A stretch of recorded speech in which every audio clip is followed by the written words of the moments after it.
Denji, dear. There's a favor I'd like to ask.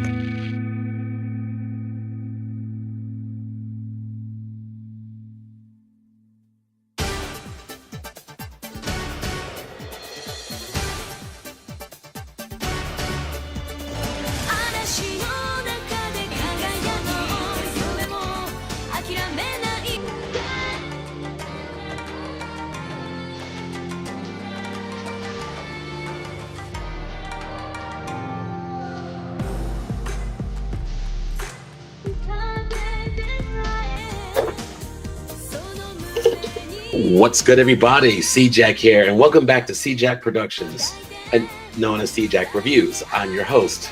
Today, we'll be going over Gundam 8th MS Team right here. So sit back, relax, and hit that share, comment, subscribe button.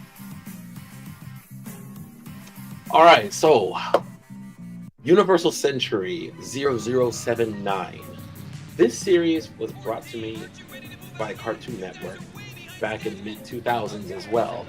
I'm a huge Gundam fan anyway, so check out my previous video that I did last year with Gundam Wing, and I'm gonna do a lot more videos with that as well.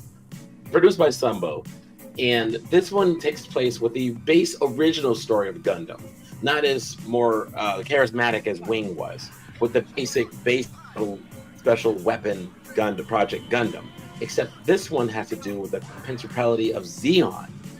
And so Zeon is obviously fighting a guerrilla warfare against the Earth Federation after resources. This is like the base plot, like with Char, or the original origin of Gundam, original Gundam origins, basically.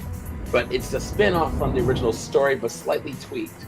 Anyway, so the Principality of Zeon, for a race of victory of the region of the world, they start the Esperanza project, and it's piloted by Aina Sholini, and she's basically fighting off the Earth's forces with this new Project Mobile Suit. Now, it takes place in space, but the project is being worked on Earth by Zeon, and Shiro Hamada is a captain being sent from space to Earth for the first time. He's never been on Earth before, to try to stop this project from completing its task, and teamed up with other team members of his units like Mikkel, Karen, and Terry Saunders, and Elidor. These famous 5 pilots are tasked with finding the project and destroying it. And I like this series. The animation was superb. I wish it had a second season, but there is an OVA special. You guys need to check it out when you get a chance. The title escapes me, but I'll probably put it in the comments. So in a nutshell, even though it was only a small 12-episode ride, like I said, the animation is superb.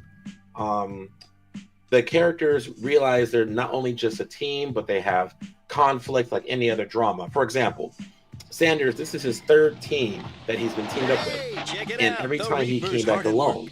Oh yeah! Boy, do I feel sorry for Karen. What does she ever do to get stuck with a jinx like that guy? No kidding. I feel sorry for the rest of them, too. Chief, what are those guys talking about? Hey, Sanders, doesn't it bother you that all your teammates die? What do you want to bet that newbie commander of his will be the next one to buy it? Wait a minute, sir. Pretty sad to have no friends because you killed them all, huh? Hey! All right, Reaper. Now the time has come for you to rest in peace.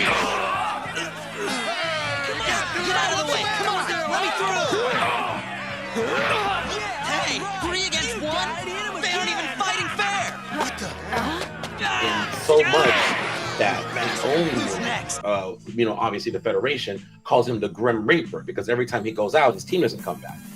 But he eliminates his curse with his team as they fight with honor and pride against Principality of Zeon. And we have Elidor and Mikkel. They become a team. They're a couple of goofballs. One's a gunner, and obviously the other person's a sonar, tech support. As far as the team goes, who I like the most is Karen. Karen, to me, could be easily second in command of the squad. She is his ultimate tomboy, but she's not too she's not above being vulnerable when she needs to be as a woman. And even though she has this tough exterior, she really does care about her squad. See, Sanders, Anyway, I was so right. the team I'm alive. constantly deals for task after task of dealing with the Federation. And Shiro is a very unique leader because he still has compassion for the enemy. In fact, there were several cases. In fact, there was a trial that was brought up later in the series that he had a chance to shoot down an enemy ship, but he chose not to. Feeling as you do you believe you can still fire at the enemy? In fact, his idealism is that he honestly thinks that he can continue this war without sacrificing any lives as possible. He wants it to end quickly. He's not afraid to pull the trigger, but at the same time, he's not trigger happy, if that makes sense. Yes, that's what I'm trying to say.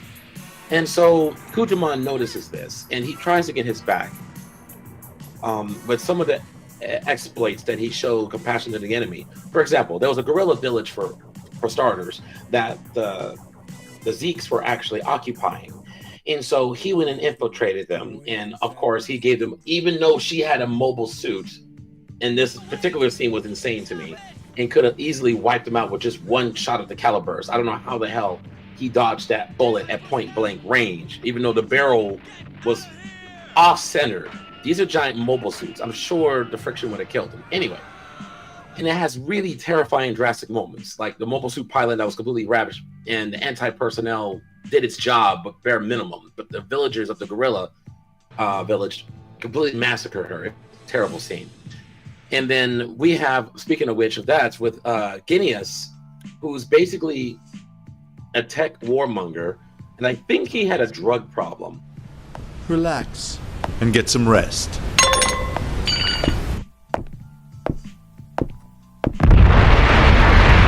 And now the Obsolus is mine, and mine alone. Who's heavily addicted to basically victory by all means necessary, even sacrificing his own sister, who was the test pilot for this project, who wants to completely rule the Earth sphere, but not only that, but basically conquer the entire galaxy as well. So even Zeon is basically threatened by his madness. And then we have, other principalities of Zeon that I actually appreciated, like Norris Packard. I actually love this guy. He's been friends with the family of the Shallings for quite some time, to the point to where he obviously stayed behind at one scene. And of course, the Federation was enclosing one of the Earth-ground bases. Well, the Zeeks were trying to escape. He held off 5 mobile suits by himself. And it was a really incredible scene. Well architected, with basically all of the advanced Zeke mobile suit that he has. The Gulf Custom. And speaking of mobile suits, let's talk about both sides' mobile suits real quick. And there's too many to list from here. If you guys will kindly look to the screen right here. So the Zeeks basically have their traditional one-eye mobile suits that you can tell. And I just learned this the other day, that the Zeeks actually had a Zeke cannon. It's a one shoulder cannon, kind of like a Transformer Autobot cannon mobile suit right here. But I knew about the traditional Gundams now. Now the Gundams actually, have a gun tank, gun cannon, basically spin off from the original series.